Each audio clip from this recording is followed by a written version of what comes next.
Greetings to all the viewers and listeners. Here we are in the second episode of IILM Nari Talks. This is Teachers Day special, and I have my favorite teacher from this college, IILM, that is Dr. Aswini. Ma'am, it's a pleasure to have you here. So, before we get into the intricacies of the questions that I've prepared, would you like to introduce yourself to the audience? Okay. So I'm Ashwini. I hail from Kerala. I am a political scientist. I'm still a student of political science. So at IILM, I am trying to reposition liberal education to suit the needs of today's world. I am aim at creating programs and courses that sort of curate skills that are needed for the 21st century learner, so that once you graduate and go back, you are of multiple use to the society. So, ma'am, if amongst all the subjects that you've studied throughout your academic journey, which one would you say is your favorite and why is it that? It has always been political science. I think when I was in grade six, I had this love for political science. So I ventured into the civil service preparation, the routines. I had a bachelor's, a master's, an MPhil, and a PhD in political science. Then even post that, I still research on political science, and my specialization within political science is geopolitics. So I'm really curious about how countries interact. You look at Trump and the tariff war, and you realize how petty and also interesting. Just like us humans, international politics is also so much fun. It's dynamic. Every single day something hits you differently. So that's the thrill of geopolitics. So I really love that as a subject. So, ma'am, I personally believe that in when we are studying political science, history plays a very big part. So, how much do you believe in the saying that history is written by victors and history repeats itself? I believe it 100%. But history keeps changing in today's world. So that's also something. The history that you and I learned in school is probably not something that really happened. So history is always, what it's a written record of something, but it is also highly manipulated. So the history that we've learned need not be that the history that really happened. That makes a lot of sense. But this brings me to the next question. Ma'am, do you feel in the current education system, the history that we are being taught, the political science that we are taught, are the methods archaic? The methods are in archaic because I don't think that happens, but I think it is deeply political. So, as governments need not be, but as governments come and go, your history lessons keep changing, your politics keep changing. But unfortunately, that's the way it is. Okay. So besides the academic realm, I'm shifting a little bit here. Had you been in some other career, what would it be? I mean, would it be related to political science or something else? Uh, I think you will just see me around people. I mean, the reason why I am in academics is also because you get to learn different things every day. You have to go to class every day, right? So you have to learn and go and meet your ever so dynamic students. I'm in academia for more than 10 years, and every single year, the kind of students I get are so different.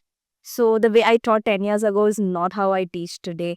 So I have to innovate. So I think other than this, you will still see me write. I love to write, and I love to interact with people.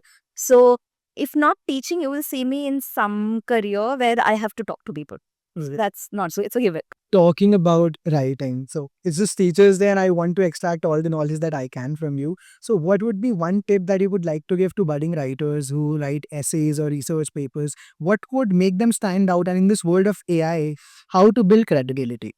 Uh, so you have to write. So the first thing is, I think what we have to write is there within all of us. So if you have to write creatively, your research and other things, it's of course you don't have to use AI for it. You can write it, use AI, because English, if you're writing in English, it's not your first language. You need to, you know, uh, uh, find better words. You need to edit your grammar, your tense, all that. Of course, use. If you have to write an email, of course, use AI. But if you're writing a novel, a research paper, and you want to come up with something novel which is not pre-existing, then don't use generative AI for it. Let it come from your heart. Now, as a writer, if you find creative block, because I don't know in your generation when you use a lot of AI, I don't think there's a writer's block. But when we used to write, when I used to write my PhD, these are like 200, 300 page documents, and we didn't have a generative AI at that time to support. So we faced with this block. So what I used to do is every day, no matter what, I would write 10 pages. So when I wrote my book, again, it was 250 pages. So I wrote 10 pages every day, non negotiable. What I write need not be up to mark. So sometimes when I was writing, there were no birds coming out, obviously. I was stuck. I wrote blah, blah, blah, but still I wrote something. And at the end of the week, I would sit and edit. And then I could, bring up a story. So people who have read my thesis and my book said that the storytelling was beautiful. That happened because I didn't take a day break from writing. I wrote every single day. So I knew what I was writing. It was something that was coming from heart. So That's really well noted, ma'am. In fact, you said that in today's generation, we do not have writer's block. I absolutely agree with you. In fact, we have writer's dilemma. We don't know if we should use AI or we shouldn't. So there's that. So, ma'am, a quick rapid fire round. okay. If you were 20 a day, what would be three things that you would definitely do every single day? Um. Okay. So I think so everything that I did in my 20s, I loved. And because I was like speaking to another, student today morning, and we were just sharing a deep emotional space. He was going through some problems, some, relationship issues and couple of things. And I was telling him that, everything that is happening to you today will make sense to you when you're 40. You might think it's so painful, and it is. I mean, I also went through the same thing, but I think I came out of it stronger. And even for anything, I will not trade off that pain, because that pain made me who I am today. So, if you say what three things, it's too many, but one thing would be to expose yourself to everything at this age. If I'm 20, I would tell that Ashwini, you do everything that's possible. Get into culturals, get into sports. You fail, so what? You would come out of it stronger. You would learn a skill from that. Work with teams, work with as many number of people that's possible. So and do everything. So this is not a time for you to be picky, to be choosy. I'll not do podcast. I don't like film, so I'll not go sit in films class. I don't want to do podcast. It's not my thing.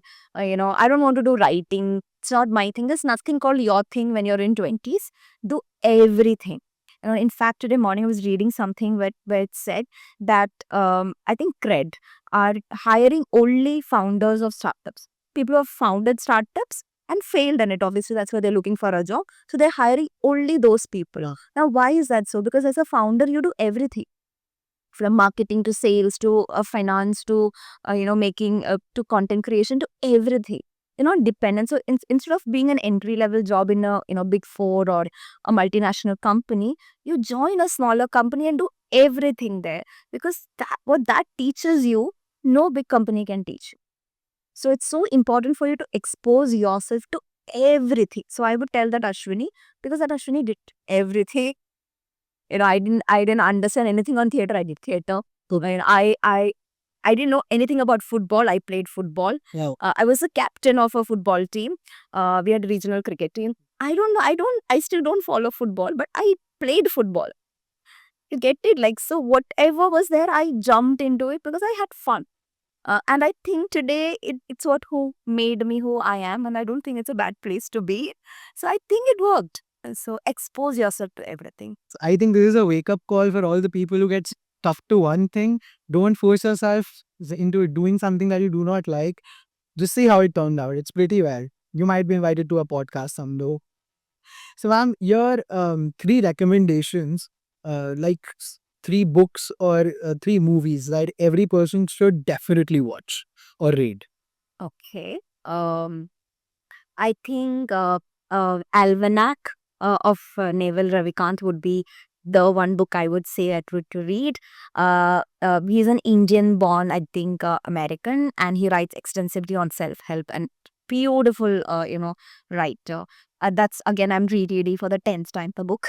So then another book, I'm not sure how much your generation would kind of connect with it. It's called Power of Now, and it's a book written by Eckhart Tolle. And Eckhart Tolle is this beautiful mindfulness, preacher and trainer, and he talks about how we always live in the past or the future, and we forget to live in the present. So he gives you hands-on ways on how to live in the present. So that's another Bible of my, like, every single day I read a line at least from that book. It's my Bible. So that's something that I swear by. But again, I'm not very sure, how your generation, this is, very dynamic and very fast moving, how you will be able to resonate with it. But I think it's very, very important. So it will handle all this. You live in this VUCA world, say we've reached Banny world. So I think whatever brittleness, anxiety, all that your generation goes through, be one book that will help root you, ground you to the present. And then I want to talk about a movie that you should watch. And so this, forgot the name of the movie, but this was something that was released 2-3 years ago on like an alien coming, a UFO coming to the earth, and then countries were not able to kind of. I think it was called Up. Something, huh? So I mean, you have to check. He will put an asterisk and plug the movie's name in.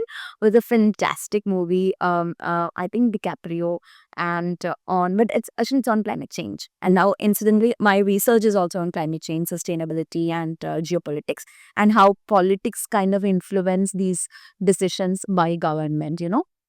On climate and on sustainability. So this book is about like an alien invading in Earth, and how countries are really not able to make sense of it.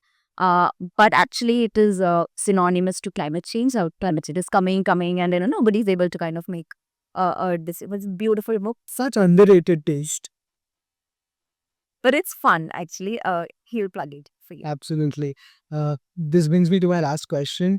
If you were to pinpoint one single personality or one single character throughout history or in present times, who is that one person who you think has inspired you the most? Okay. Okay, you might think it's petty, but everyone who knows Ashwini knows her, fascination I mean, I draw my inspiration from when I was very young, from Rahul Dravid. So to 11, when I was a teenager, I used to call me Ashwini Dravid.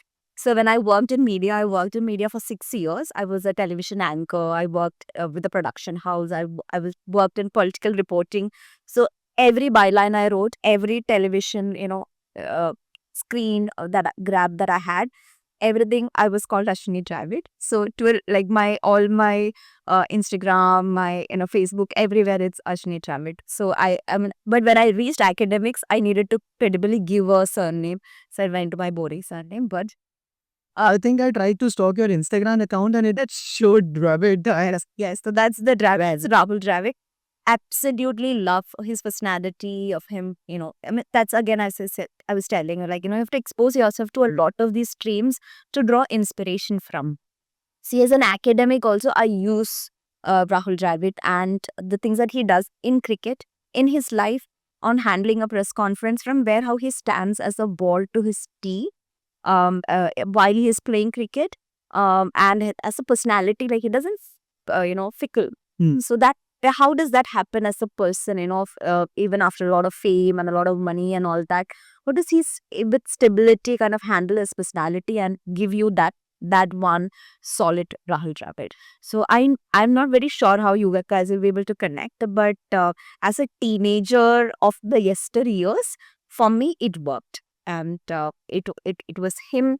And then I saw and I started drawing parallels about him to my own domain, and I think even till today I find him very, very inspirational.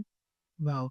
Thank you so much, ma'am. That was wonderful. And I loved how fast paced the answers were. And that was it for IRM Talks second episode. And this is where conversations begin. Thank you so much. Thank you, Kinshal, for having me. It was great fun talking to you. Thank you, ma'am.